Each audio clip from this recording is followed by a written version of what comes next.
Hey guys, welcome to another video. Today we are watching the top 10 haunted images from places you would never dare enter. I hope you enjoy it, guys. Remember to like the video and go over and give most amazing top 10 a subscribe and a like, basically. Some places are Anyway, just so let's get into it. scary, I would never want to go there based on a photo alone. Hello everyone and welcome back to our channel. I'm your host Emily and today we're counting down our list of the top 10 haunting images from places you would never dare enter. So beware, if you ever dare to go here, it is very, very haunted. Coming in at number 10 is the Enfield Poltergeist. The Enfield Poltergeist was a claim of supernatural activity in Enfield, London between 1977 and 1979. I'm sure everybody and their cat has heard of this house. I mean, I've certainly watched the videos. Yeah, I've seen the likes of Ghost Hunters. Jesus Christ, I can't think today. The likes of Ghost Adventures and Most Haunted. Going to that place. Obviously, Most Haunted was a lot on the fake side. I think Ghost Adventures is too, but not as much as. If you watch both the episodes, you'll know what I mean. Anyway, let's get back. Poltergeist activity centered around two young sisters, Janet and Margaret Hodgson. In August 1977, single parent I believe I can fly. Peggy Hodgson called the Metropolitan Police to her rented home, claiming she had witnessed furniture moving and that two of her four children had heard knocking sounds on the walls. Later claims included disembodied voices, loud noises, thrown toys. Is it a bird? Is it a plane? No, it's a fucking ghost. Overturned chairs, and children levitating. Over a period of 18 months, more than 30 people, including the Hodgsons' neighbors, paranormal investigators, and journalists, said they variously saw heavy furniture moving of its own accord, objects being thrown across a room, and the sisters seeming to levitate several feet off the ground. Now, many had also heard and recorded knocking noises and a gruff voice. Janet would often go into a trance-like state where she would speak in a deep, scratchy voice. They do, but I think that was faked. I mean, they believe. Didn't they say they faked that? I can't remember, guys. Let me know what you think in the comments. Claiming to be the ghost of a man named Bill Wilkins, who had died in the house years before. Now, one of the interactions of Janet levitating was caught on camera, as this photo shows. Supporting the family's claims were two witnesses, a baker and a lollipop lady, who were passing by outside and claimed to have seen Janet hovering above her bed as they looked through an upstairs. So she didn't just jump off her bed or bounce off the bed? No, she was just hovering? Yeah. You see, that's the thing. I watched Most Haunted and all of a sudden there was a knife sticking up at a chair. That's never happened before, according to anybody that went to that house. Window, and hearing that, I would not want to step foot in that house. Number 9. And it also never happened since.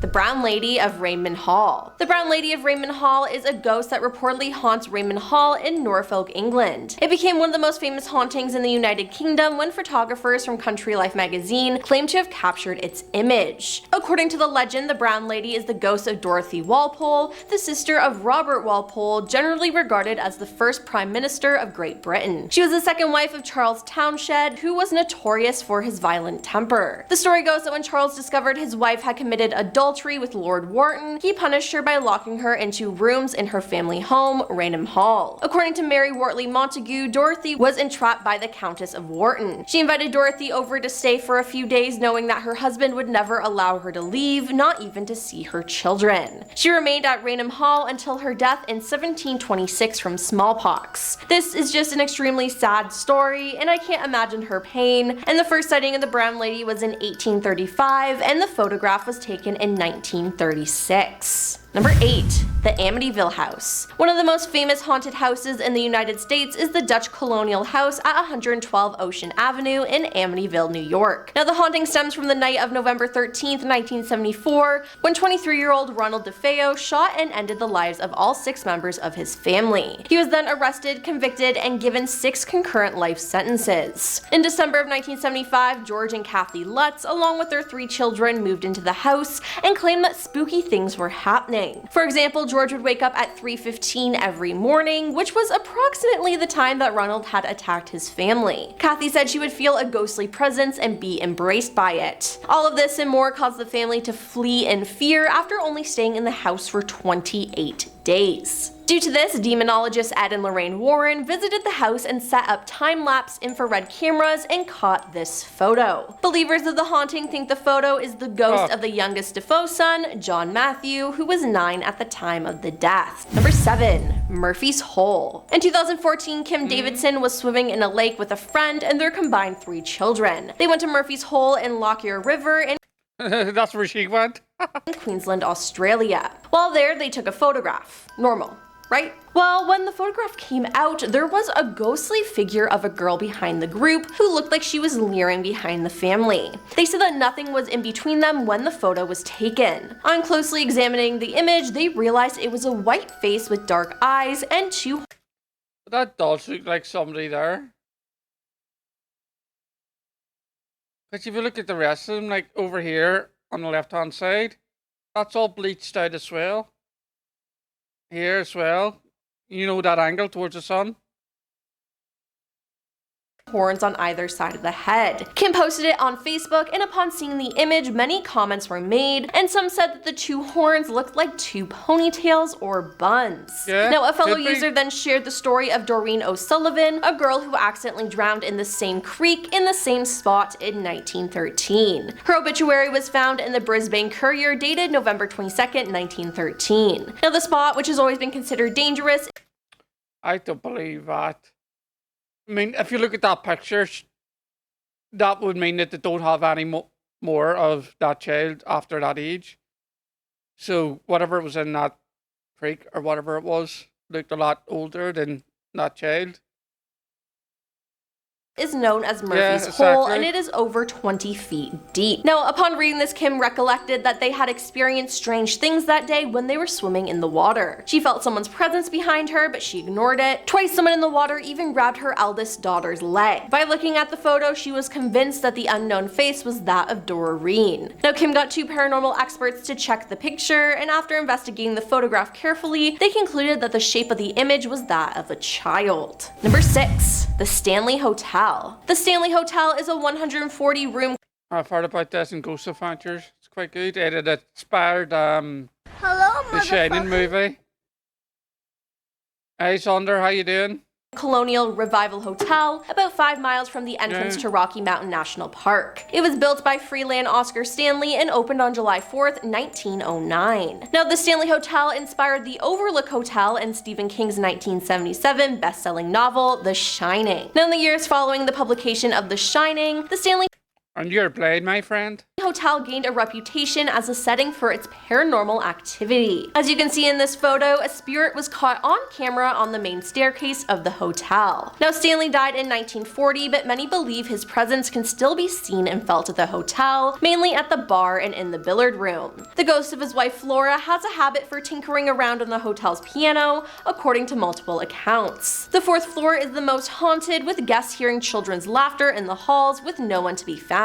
Down the hall in room 407, multiple guests have reported being tucked into bed by some invisible force, and others have felt it sit on the foot of the bed only to find nothing there. In room 428, some have seen the vision of a cowboy looming over the bed as they slept, or standing in the corner. Number 5. Cursed Mirror at Myrtle's Plantation. A historic home and former plantation, the Myrtle's Plantation in St. Francisville, Louisiana, is considered one of America's most haunted places. The plantation house is rumored to be on top of an ancient tunica Indian burial ground, which is just like Duh, of course Thanks, it's dudes. haunted. It is the home of at least 12 ghosts, and it's often reported that 10 people had their lives ended in that house. There are many creepy legends surrounding the property, and the tale of the cursed mirror is one of the most famous. According to the legend, the former owner of the house, Sarah Woodruff, and her 2 daughters were poisoned by their slave and are trapped inside the mirror. Visitors of the house report seeing handprints, strange marks, and even figures dressed in old-fashioned clothes lurking in the mirror.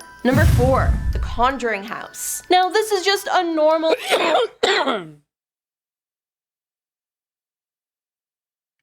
That is hard. Because I don't know a lot of places. I would like to do East Drive. There's also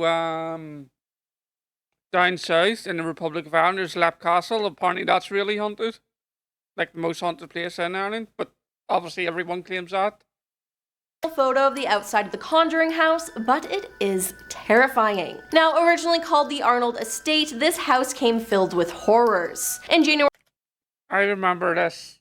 Was it a documentary I watched or something? I can't remember, but I was going over what happened in the house that led to the story of the film. I should, but you wouldn't believe how far away it is from me.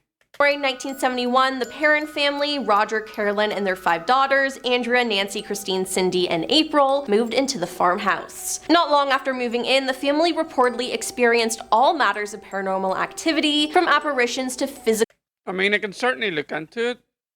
attacks by unseen hands. The most frequent apparition was that of a woman with a broken neck who became popularized as Bathsheba Sherman. Paranormal investigators Ed and Lorraine Warren inserted themselves into the family's alleged experiences, making the case famous via their lectures and eventually the Conjuring film. No, I believe that is actually not that far from Lap Castle.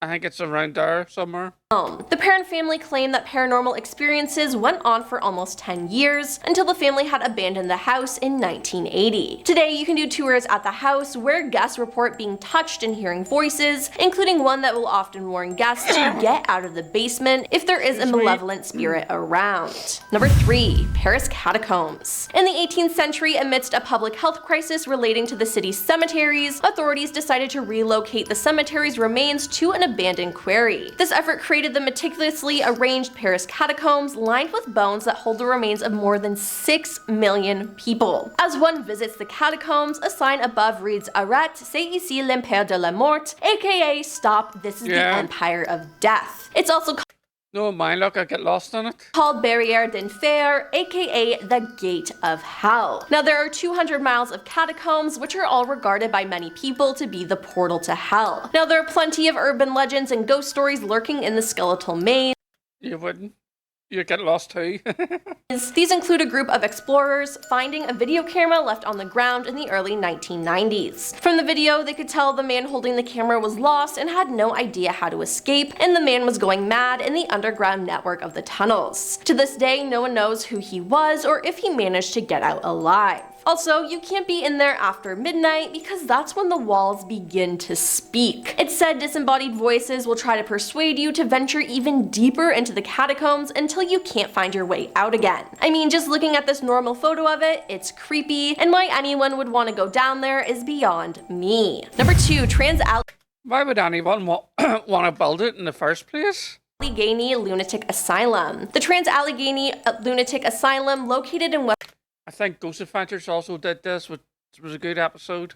West Virginia, was constructed between 1858 and 1881. It was designed by the renowned architect Richard Andrews following the Kirkbride plan, which called for long rambling wings arranged in staggered formation, assuring that each of the connecting structures received an abundance of therapeutic sunlight and fresh air. In this photo, you can see patients huddled up and looking disheveled. The original hospital, designed to house 250 people, was opened to patients in 1864 and reached its peak in the 1950s with 2,400 100 patients in overcrowded and generally poor conditions. It closed in 1994 after 400 to 500 people died there. They performed over 4,000 lobotomies, which left some healthy patients with brain damage and hemorrhages. Legends say that you may see or hear one of these patients or see one of their common ghosts named Lily. She was one of the patients from the Civil War era that died from pneumonia at the age of 9. Witnesses say if you step in her playroom, you can hear her cries and laughs. There's also the ghost of Dean, the patient who met his unfortunate demise at the wrong end of the bed frame and has been known to spend time in the room where he died. And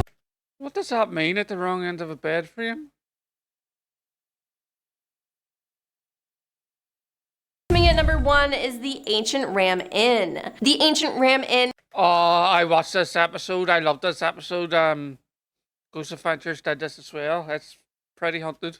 found in Watton-under-Edge, England, is a 12th century inn and one of the oldest in the Western world. It is believed to have once been a pagan burial ground and is now haunted by more than 20 spirits. Perhaps the most famous is a witch that was burned at the stake in the area during the 1500s at the height of witch hunting. The woman fled from potential trial by government-sanctioned witch hunters and took refuge in the Ancient Ram Inn. She was soon captured and burned at the stake. Now, the room where she hid has been dubbed the Witch's Room, and her spirit is believed to be haunting it to this day. There are also stories of spirits of people used in human sacrifices, exorcisms, and other dark haunting events that took place. Orbs of these spirits have been photographed, and the place has been investigated by many paranormal researchers, particularly for the television shows like Ghost Adventures and Most Haunted. But as you can see, this place is really creepy. Well, that's all for our list of the top 10 haunting images from places you would never dare enter. Have you ever been to any of these places? Let us know in the comments down below, and hey, don't forget to like and subscribe while you're down there.